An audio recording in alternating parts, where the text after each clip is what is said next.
Good afternoon. I'm Dimitris Charalabopoulos, and I would like to welcome you to our conference, Energy in Buildings Northern Hellas. We're on the section now on sustainability and decarbonization, and it gives me great pleasure to introduce you our first speaker, Juliana Pellegrini Trigo, that she comes from São Paulo, Brazil.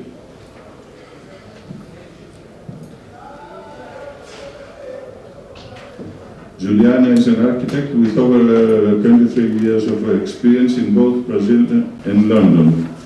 She is deeply passionate about discovering integrated design solutions through a holistic, collaborative and multidisciplinary approach. Possessing a master's degree in architectural technologies, she is also a specialized researcher in building science, particularly focusing on the design process of high-performance buildings with an emphasis on sustainability, decarbonization, and indoor environmental quality. Thank you. Thank you, Dimitri. Thank you all. It's a pleasure to be here and the chapter from me. Well, today we're talking about whole life carbon assessment and reporting to the built environment.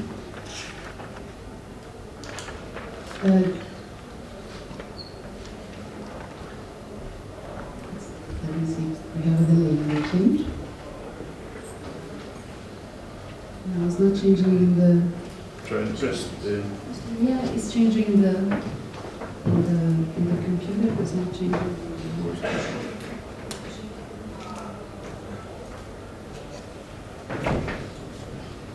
Yes.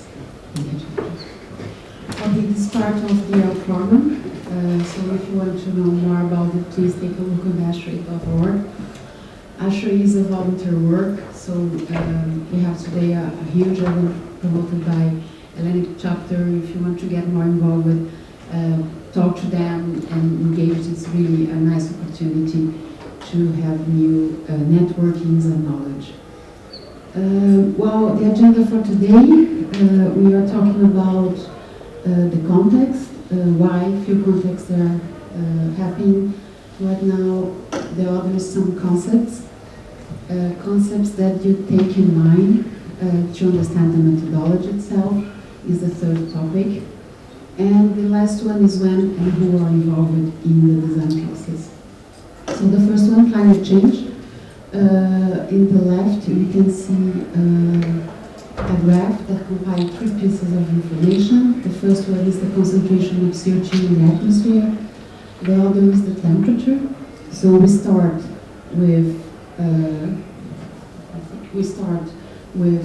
low temperature with blue stripes, and then gradually you're becoming more wetter, and the temperature is increase the temperature.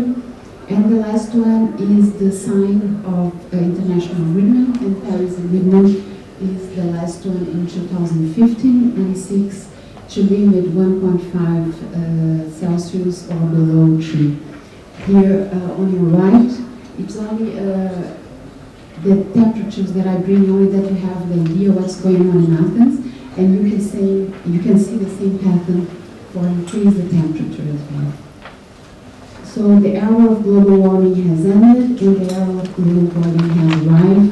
This is a phrase from Antonio Guterres, he's the chief of United Nations. Oops, sorry. And what he mentioned is, and you can see this in the last COP28, November was the hottest year that we have. We met with 2 point, the first time we met 2 point Celsius degree. If the GHG continue to rise, and the temperature and the level of the sea also rising. So in this one of the most impact that we have is the increase of the population. So we expect it to have 26% of decrease in the population around 2 billion in the next 30 years, and this graph shows the percentage of the population, and it will be concentrated in the cities and towns.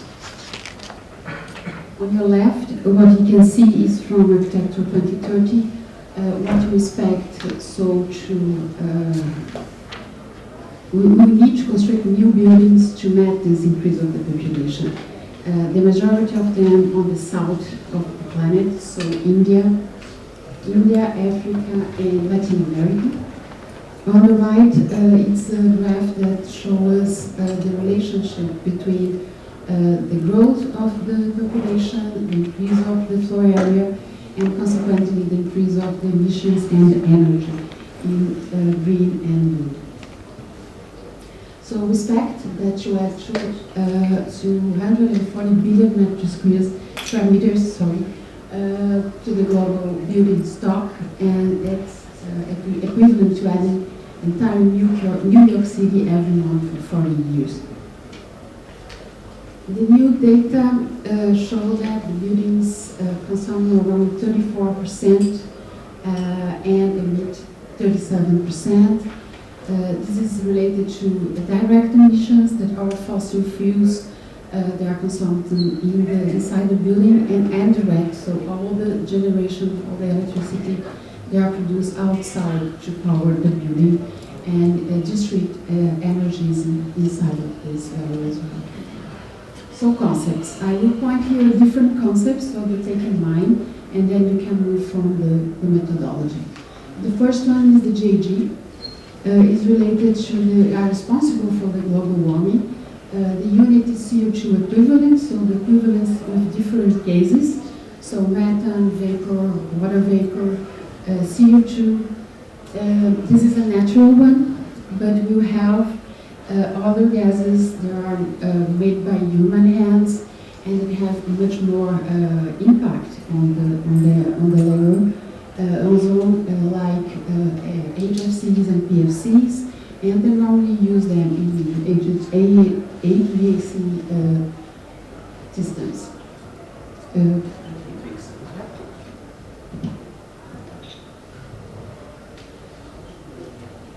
What we have is these gases block the heating to leave. That's why we have this one concentrated in the planet. Definitions is something that you have already taken in mind. So when you're talking about them, what you are trying to explain. So business as usual, the idea is that you are doing nothing. You don't apply any kind of technology, you are not changing the behavior of the people, or not implementing any kind of standards. When you talk about decarbonization, you are trying to bring the emissions below 2.5, aligned with the base targets in the Paris Agreement. The carbon neutral is when we need to balance the emissions, so we will compensate these emissions, and it's important that you have a responsible one. So it's not only to include or offset them, you need to make your homework in the building, applying different strategies. And the last one is net zero, is the hard one to achieve. And what you expect is you reach below 1.5, but also you compensate it, and the total sum it will be zero.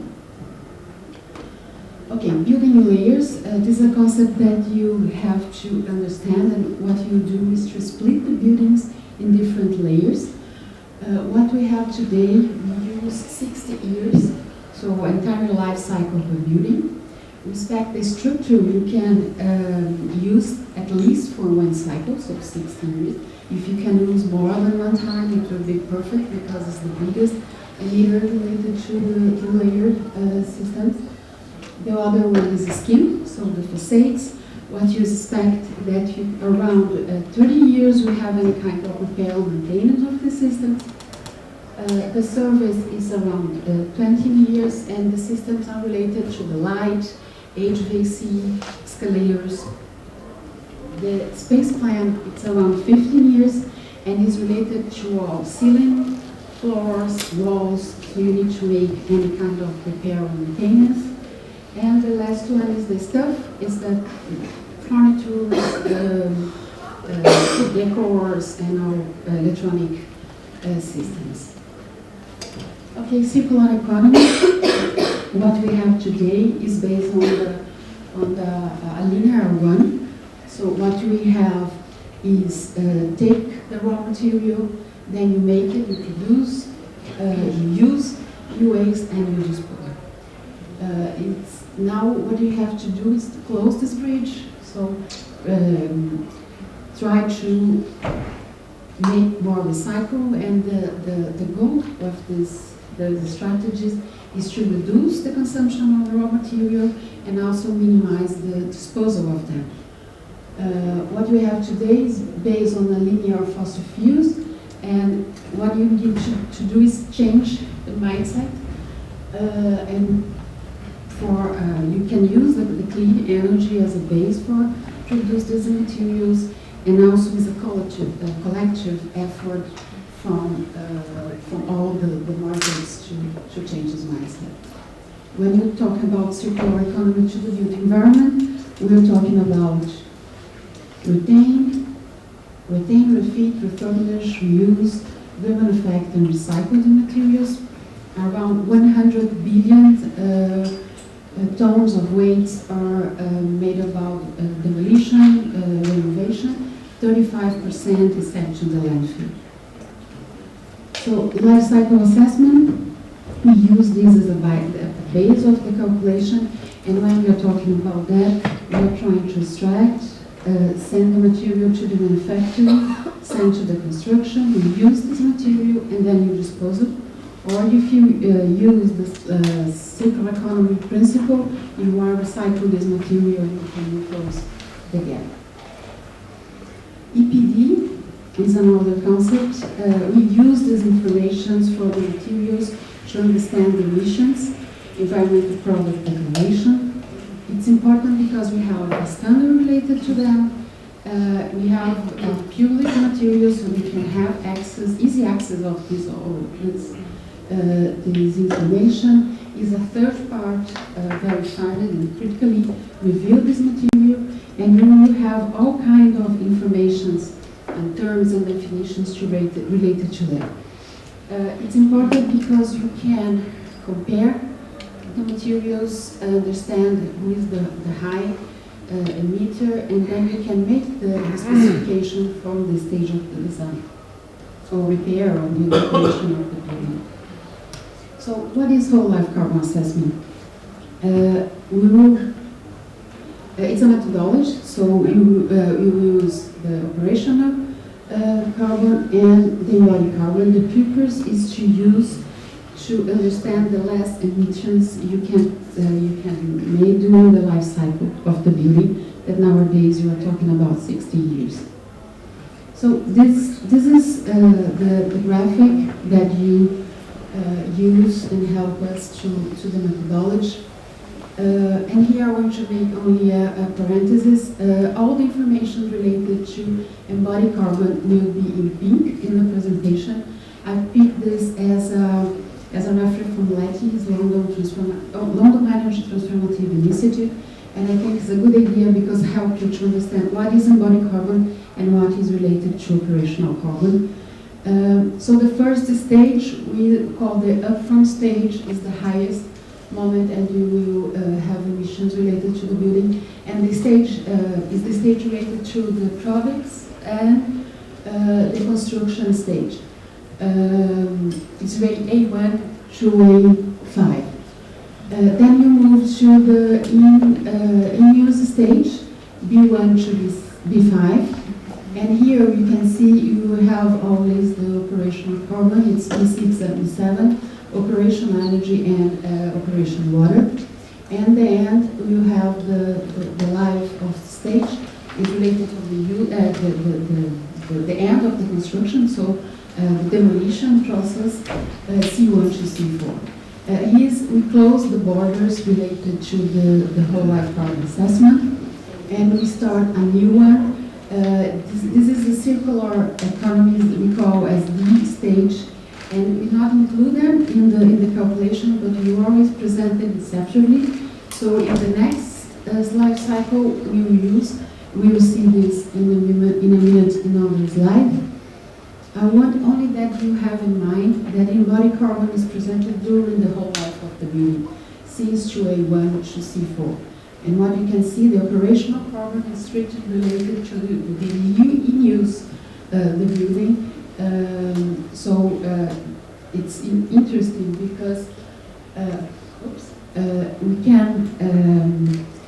we need to understand how we can deal with the different strategies related to minimize them. So remember the yellow, operational carbon. So the greenest energy is the energy we don't use. So we're talking about operational carbon. It's kilogram CO2 equivalent. And these emissions are related to all kind of systems. So lighting, ventilations, HVAC, hot water.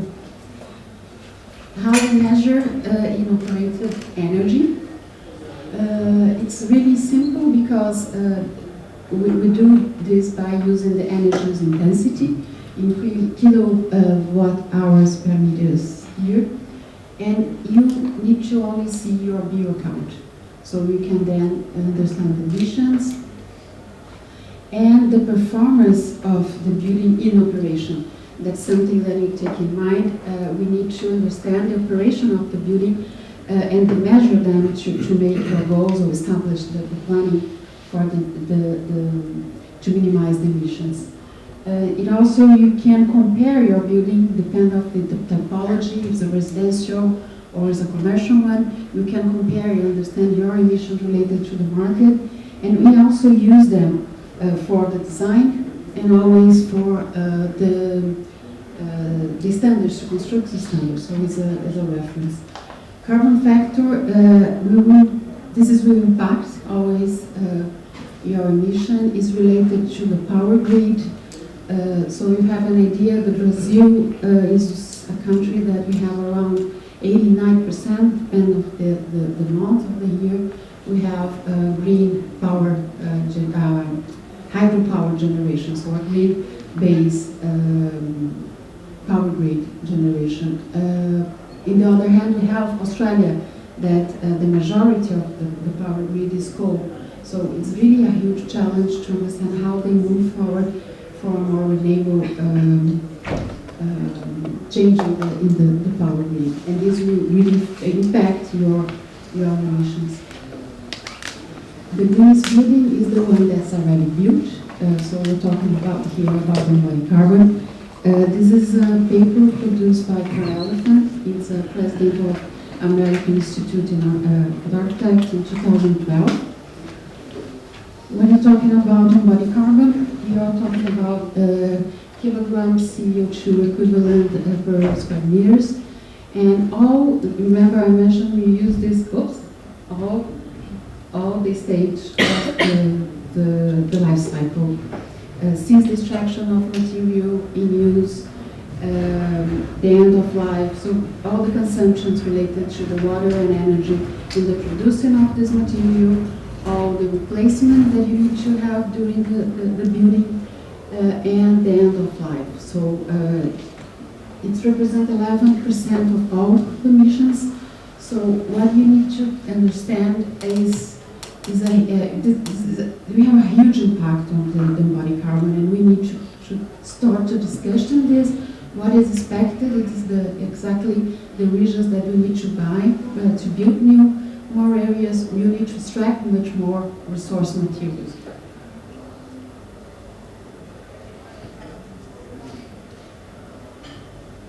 So the methodology itself, what you can see here, you have nowadays a split between 50% operational carbon, 50% in the embodied carbon, 30% is related to the first peak is the from carbon, so the extraction of the material and the production of the construction of the building. Then we move to the operational carbon, and you remember I mentioned the building layers. This is when you have to make some repair or changes in the building, maintenance of the building, so you will meet your embodied carbon, and then you continue to the end of the use.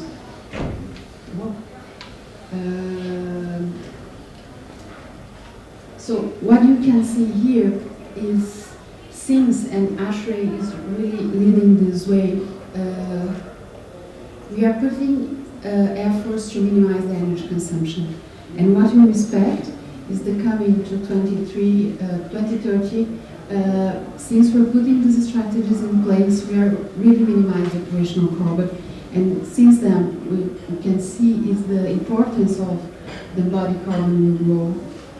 So we really need to start a discussion and understand how we could implement strategies to minimize it. On the left, you can see the operational carbon is metrics that again Leti brings to the market to understand different AUV that you can compare your building around residential, offices, or school. They show and present metrics related to the wall ratio, U value, the orientation of the building. So what kind of methodology you can implement and reference you can compare for the building. On the other hand, we're talking about embodied carbon. How we measure embodied carbon is not really complicated. What we do, and if you are using BIM model, BIM information modeling, you can have really a more simple and reliable, because what we can do is track all the inventory of the material you're using in the building, and then we compare this with the EPD. So in the bottom line, what you have in different stages related to the operational or embodied carbon in the layers, you have your total emission. If you are using offsets, you are always include here in the calculation. So what we normally use, the strategies we use, is try since the beginning understand who is the biggest material, the large emitting, and then you move forward. You move forward to find opportunities, so talk to the client, talk to the design team, understand what kind of change and cost, of course, always. It's important, and you are able to minimize and then show the impact. So this graph shows exactly the total, what I'm trying to explain to you. This first dash pink is the baseline. So since you start and you made the first analysis, we have the baseline, the same methodology we use normally for sustainability. Then you move forward from carbon, so you can minimize your emissions with the change you are able to do. If you use materials to sequestrate carbon, you will decrease your emissions. And then you move to the operational, B6 and B7, all the replace you have and the end of life. So here, what you have are total emissions related to the building. This closed our first cycle, 60 years. You remember when I mentioned D, the stage D, that the recycle is here, that when we use them, and what you can see, we start a new cycle with minimizing the emissions related to that. So again, if you can use materials related to sequestration, the idea is that you, in every life cycle, you can minimize and shrink your emission related to from carbon. So the when and who is here. Here we can see during the project, design project, all the stages, and here the time, we need to bring together all the stakeholders since the brief stage. They need to be aligned with the idea to discuss early the design process. If you can make it, it's important that you can make it since the brief, as the same methodology normally apply for IPD and for BIM, to use the BIM. And here in red, what you can see is the ability to include whole life cycle assessment. When we cross this stage to the technical design, to specification, is where we have you should really decrease the chance of include strategy related to that, because the cost will be much more higher. So this is something that you need to take in mind. And this graph is the same you see, but I include two other different information. One is this gray, so the idea of offset. So what you need to have in the end is all related to emissions, and the offset is total sum of zero, so net zero building. And the other one is all the stakeholders involved during all the process. So the first two is the client, developer, and the design. They are present during the cycle of the building, and they have a huge influence to include strategies to minimize. But also, when I need to take a look at this in more carefully, it's about occupancy and facility management. They present the majority of the time as well, and they have a huge impact on that. The facility management to implement this during since the beginning, because it's important that they are involved since the design process, but also to inform the occupants the necessity to putting them on board to the idea, so they could help us in the day-by-day use of the building to minimize the emissions. So we can control how much warming the world experience based on our choice as society and as a planet. Is from a Berkeley Earth scientist, and as a new reality, we need a new demands and change the mindset, and what you can do to help personally or professionally every day, every month. And ASHRAE really could help you to guide you in this process. Thank you so much. Thank you very much. We have time for one or two quick questions if you want to. And kindly complete the evaluation form. You have in front of you one for a distinguished lecturer that Juliana Pellegrini is, and one for our own use that it is for the session. Kindly complete both of them. Thank you. Any questions?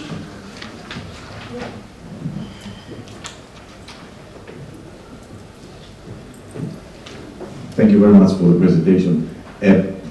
You have discussed a lot about metrics and per square meter. We're talking about square meters. Everybody's talking about square meters.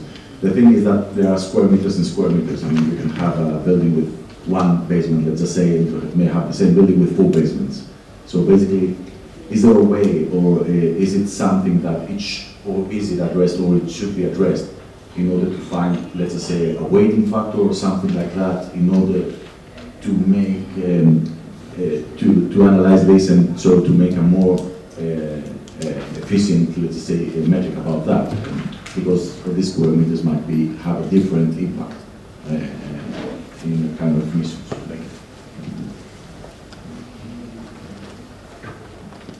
Thank you. What I think is important is that you have always the same metric, right? You can make this relation between your net leasing area or the gross area. So you need to always, the same strategy since the beginning. So it's not something you can maybe,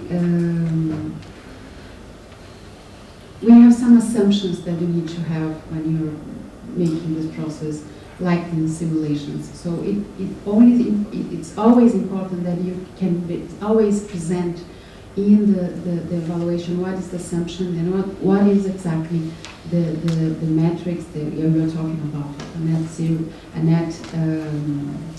net leasing area or grow area, and then you can understand what is going on and what is the predictions you're expecting related to that. Thank you.